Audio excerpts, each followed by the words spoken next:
The world is changing, and changing fast. In our current state of affairs, now would be the worst time for demagoguery to take hold. Yet, here we are in 2024 with demagogues taking charge. What begins as charismatic leadership quickly delves into manipulation, division, and a collapsing society. Yes, understand this. The rise of demagogues is a clear red flag for a doomed civilization. In this video, we will examine the destructive nature of demagoguery and what this could mean for America. But before we start, please remember to give this video a comment, as this would help us on the YouTube algorithm, inshallah. Furthermore, if you haven't already, make sure you hit that subscribe button and to turn on notifications. Jazakallahu khairan. Oh, you didn't tell me that. Oh, I see. You didn't tell me that, John. You didn't tell me that. Did serve in the previous administration. You mean the Obama administration. Thank you for telling me that. See, there's a typical fake news deal. You asked me when she was appointed. I told you when she was appointed. You're a third-rate reporter, and what you just said is a disgrace, okay? First, a little context. Who or what are demagogues? Demagogues are individuals who seek to gain position by appealing to desires rather than rational arguments. In most cases, demagogues rely on fear and prejudice to win support. This is done by exploiting the angry, fearful, and frustrated amongst the public. Now, demagogues tend to be charismatic, but unlike transformational leaders who role model and put their people above themselves, demagogues are known to be compulsive liars and put themselves and their ego above even their biggest supporters.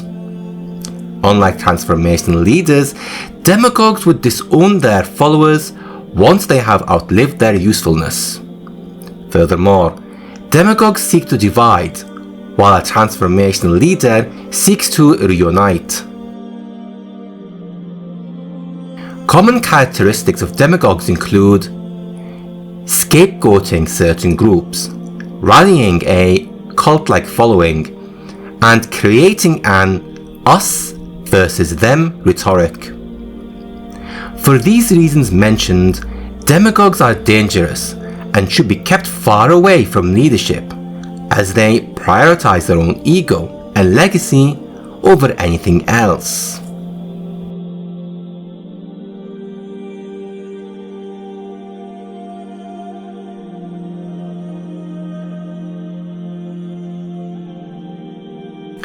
When they do arise and take hold, then you can be sure that this is a clear sign of a collapsing society.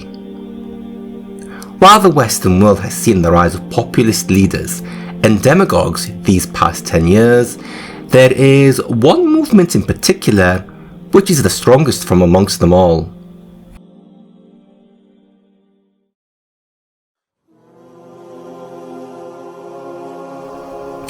Donald Trump is the most influential demagogue of the 21st century. In fact, one could argue that Trump is essentially the supreme leader of all the minor demagogues in the West. You see, Trump mastered the art of conspiracy under the slogan, "Make America Great Again." Just watch how he feeds into his cult's fears of migrants to win support. They're sending people that have lots of problems, and they're bringing those problems with us. They're bringing drugs, they're bringing crime, they're rapists, and some, I assume, are good people. Trump portrays himself as a matter-of-fact guy who is only speaking on behalf of what the silent majority really think, rather than indoctrination. It's very likely that Trump doesn't even believe his own rhetoric, but he knows it's what will give him votes, so he goes ahead with it. During his previous campaign, a group that Trump appeared to focus on specifically were the Muslims. Trump played into the fears of the people during the Syrian refugee crisis and openly boasted about a so-called Muslim ban. What began as a standard anti-migrant rhetoric developed into something even more sinister. For example, on the 17th of August 2017, he tweeted the following: "Study what General Pershing of the United States did to terrorists when caught. There was no more radical Islamic terror for 35 years. To give you some context of what he is referring to here, let's hear what he actually has to say about this story. General Pershing, did you ever hear? Rough guy. And they had a terrorism problem. And there's a whole thing with swine and animals and pigs, and you know the story, okay? They don't like that. He took 50 bullets and he dipped them in pig's blood. And he had his men load his rifles and he lined up the 50 people and they shot 49 of those people. And the 50th person, he said, you go back to your people and you tell them what happened. And for 25 years, there wasn't a problem, okay? 25 years, there wasn't a problem, all right? Now, let's put aside the moral ethics of the story for one moment. Trump is here openly lying to his followers. To clarify, General Pershing never did line up and shoot 49 Muslims, let alone dip his rifle bullets with pig's blood before executing them. Such outrageous storytelling should out Trump as a deceiver. Apparently not. You see, Trump has created a cult so loyal that he could openly make the most far-fetched lies and still be believed. Why? Because Trump successfully harvested an us versus them rhetoric. And this is where his demagoguery truly shines. In the view of his followers, Trump is the lone American hero who is standing up for his country's interests. Anyone who opposes him simply hates America. Furthermore, he has indoctrinated his followers to believe that any valid criticism against him is simply fake news, and any impeachments or trials against him is part of a political ploy to get him out the scene.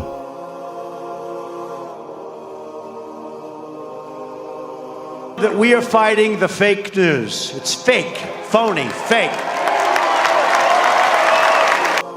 Note how he uses the word we when he is referring to himself, enhancing the us versus them rhetoric. That we are fighting the fake news. It's fake, phony, fake.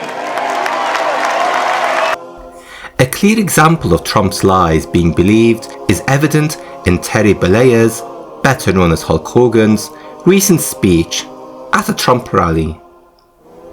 Now, for the sake of time, we will only play snippets. But what I found out was I was in a room full of real Americans, brother. And at the end of the day, with our leader up there, my hero, that gladiator, we're gonna bring America back together. One real American at a time, brother.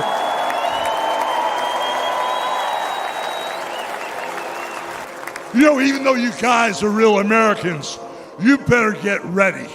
Because when Donald J. Trump becomes the President of the United States, all the real Americans are gonna be nicknamed Trumpites. Because in this very small snippet, we counted on 4 occasions in which Terry referred to those who attended the rally as quote, real Americans. You see, if you're not part, then you're not a real American. You are one of them and not us. Let's continue. But let me tell you something, brother. Donald Trump is the toughest of them all.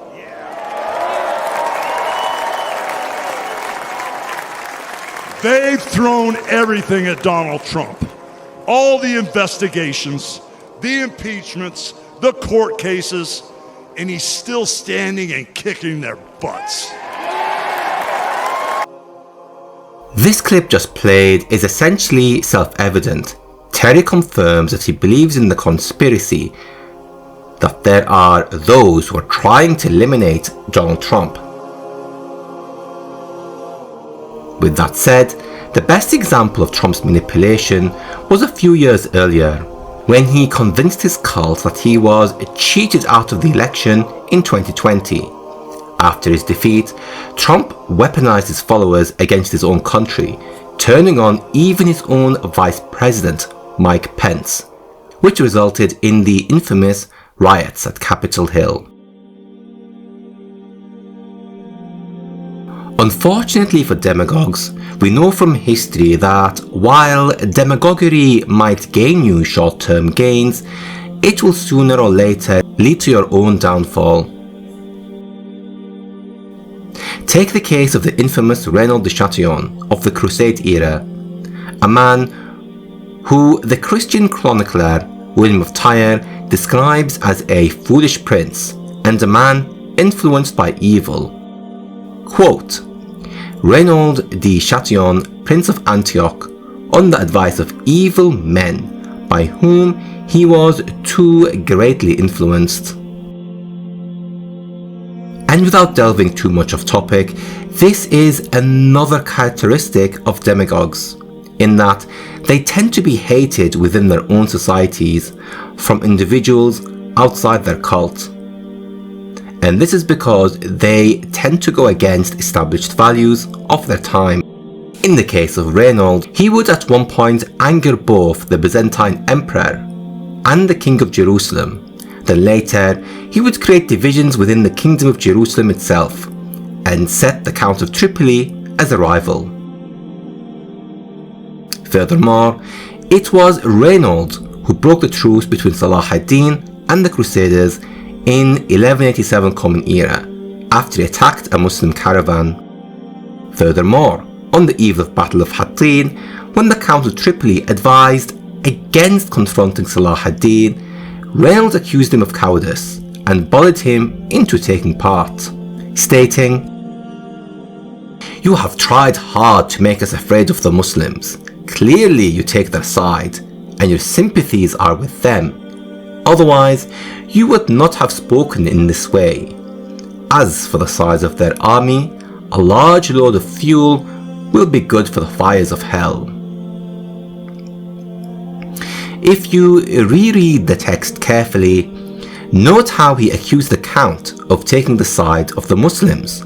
Again, the standard us versus them rhetoric from the playbook of demagoguery.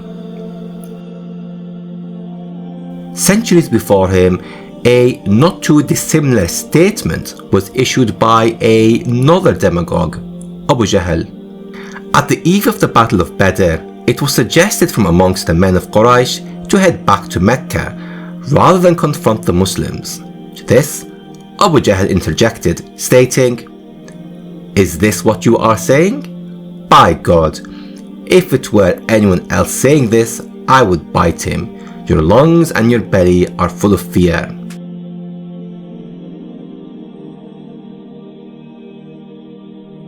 When putting each scenario side by side, you will notice many similarities. Most notably, both Reynald and Abu Jahl refused to listen to reason when granted, irrespective of any consequences. Secondly, they both resorted to insults and accusations to get their way.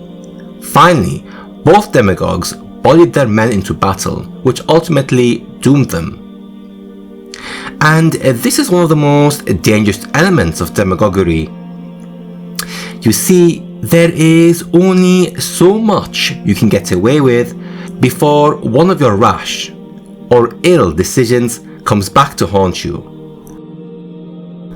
Back in the year 2016, former rival and Republican candidate Jeb Bush warned against the dangers of Donald Trump and the manner in which he is climbing the ladder, stating, "We're living in dangerous times. This is a man who insults his way to the nomination. We're living in dangerous times. This is a man who insults his way to the nomination. We're living in dangerous times. This is a man who insults his way to the nomination." All right, ladies.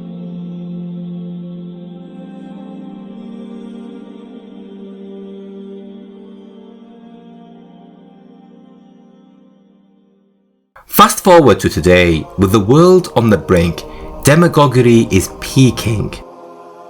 What is the first truly Islamist country that will get a nuclear weapon? And we were like, maybe it's Iran, maybe Pakistan already kind of counts. And then we sort of finally decided maybe it's actually the UK, since Labour just took over. That was J.D. Vance, the chosen vice for Donald Trump. Now, let's put aside this imbecile's token insult towards the Muslims for a moment and ask the question: what prompted this man to attack one of America's greatest allies? Well, accordingly, Vance argued for an America First policy. For this reason, he is staunchly against the Ukrainian cause and cares very little for Europe. His little outburst, in fact, his very anointment from Trump, is a message to the UK and Europe to get in line or else. Interestingly enough, both of these hypocrites seem to change when it comes to aiding Israel. Let's have a listen. Just going back to Ukraine for 1 second. We have an ocean separating us. The European nations together have spent 100 billion, or maybe more than that, less than us. Why doesn't he call them and say, you got to put up your money like I did with NATO? I got them to put up hundreds of billions of dollars. The Secretary General of NATO said Trump did the most incredible job I've ever seen. They wouldn't have any, they were going out of business. We were spending almost 100% of the money was paid by us. He didn't do that. He's getting all, you got to ask these people to put up the money. We're over $100 billion more spent, and it has a bigger impact on them because of location, because we have an ocean in between.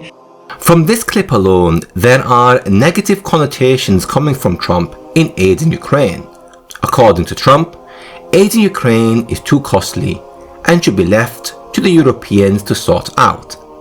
Now, let's have a look at what he has to say in regards to Israel. You got to ask him, as far as Israel and Hamas, Israel's the one that wants to go. He said the only one who wants to keep going is Hamas. Actually, Israel is the one, and you should let him go and let him finish the job. He doesn't want to do it. He's become like a Palestinian, but they don't like him because he's a very bad Palestinian. He's a weak one. Because she dislikes Jewish people and Israel more than Biden did. And Biden never did anything, and neither did Obama. If you're Jewish, if you vote for a Democrat, you're a fool, an absolute fool. And today it's almost like, Schumer has become a Palestinian. Chuck Schumer is officially now a Palestinian. As you can see from the clips just played, Trump's rhetoric suddenly changes. He now portrays himself as a champion for Israel, and in typical demagogue fashion, accuses the Liberal Democrats of taking the side of the enemy, with Biden and Chuck Schumer being, quote, bad Palestinians. Again, us versus them. Listen carefully how in this clip he threatens Gaza and refers to the Israeli hostages as our hostages, despite being a so-called America First guy. I tell you this, we want our hostages back. We want our hostages back. We want our hostages back. And they better be back before I assume office, or you will be paying a very big price. If you want to eliminate Israel, then we don't want you in our country. We really don't want you in our country. I will ban refugee settlements from terror-infested areas like the Gaza Strip, and we will arrest the pro-Hamas thugs who vandalize federal property and make really life very, very difficult in this country for a lot of people.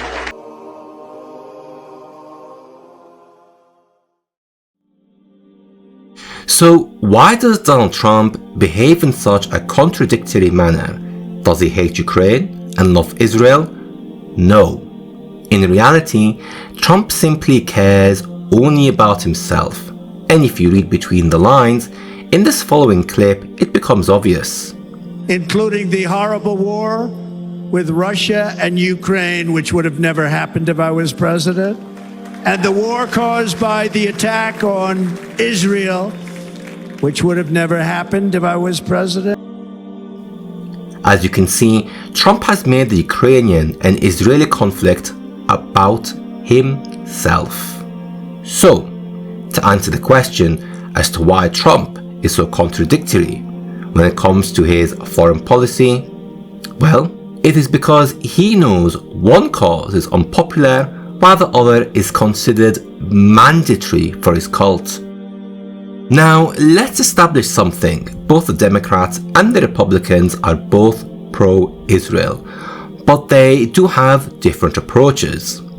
The Democrats are calling for a ceasefire because they are aware that an all-out conflict in the Middle East would lead to unpredictable outcomes, potentially reshaping the map of the Middle East and creating threats to their interests and, quite ironically, Israel. Trump, on the other hand, appears not to care. In his opinion, Israel should simply... And you should let him go and let him finish the job. And you should let him go and let him finish the job. And you should let him go and let him finish the job. So, with consequences and the moral compass aside, Trump will do whatever it takes to get him into power and cement his legacy, irrespective of what may occur in the Middle East or Europe. A few final words before we finish off. Some of the biggest apologists for Trump argue that there were no wars that took place under his tenure. This is a very simplistic way to analyse a situation, especially considering his tenure was only 4 years. But even then, we've already seen him take part in erratic decision making, most notably the assassination of Qasem Soleimani in 2020 and the recognition of Jerusalem as the capital of Israel in 2017. Trump had so far gotten away with it. However, the world has changed significantly since then. Today in 2024, we are one misstep from a global catastrophe. Donald Trump is a deeply disturbing person and should be kept as far away from politics as possible. Unfortunately, this is now impossible. What's even more worrisome is his ego. It is far larger than what it was during his first tenure. In his eyes, he has defeated the conspirators who are out there to get him. And Biden's incompetence only proved to his supporters that Trump was what was needed for America, when in reality, they're both as equally pathetic but in their own way. Assuming Trump attains another presidential run, and given the current climate, we must ask the question, are we on the brink of a major catastrophe? As we mentioned in our previous video, I guess we'll just have to find out. Assalamu alaikum wa rahmatullahi wa barakatuh.